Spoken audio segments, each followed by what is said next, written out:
Nama jalan petunjuk kedekatan Ridwan Kamil dengan Aura Kasih, kode diterima jadi pacar gelap? Sebuah nama jalan menjadi petunjuk kekompakan Ridwan Kamil dan Aura Kasih. Bahkan keduanya sampai membahas soal pernikahan. Padahal saat itu Ridwan Kamil masih berstatus sebagai suami sah Atalia Praratya. RK dan Aura Kasih sama-sama memposting nama jalan tersebut di Instagram. Ridwan Kamil memposting nama jalan itu di Instagram pada 29 Januari 2023. Tulisan di keterangan postingan pun tak seperti biasanya. Apakah ada nama jalan ini di kotamu? Silahkan cek di Google Map. Selama berhari Minggu bagi yang menjalani aja dulu, tulis Ridwan Kamil. Sedangkan Aura Kasih memposting foto yang sama 2 bulan kemudian. Tepatnya pada 26 Maret 2023.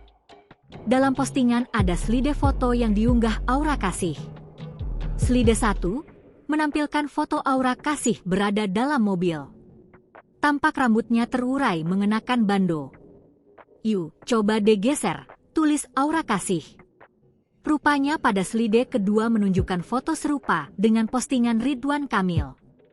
Foto tersebut merupakan plang nama jalan di tempat wisata keluarga di Dago Dream Park, Bandung. Tertulis di plang nama, "Jalan in aja dulu, kalau cocok kita nikah." Begitulah tulisannya. Download Tribun X sekarang, menghadirkan lokal menjadi Indonesia.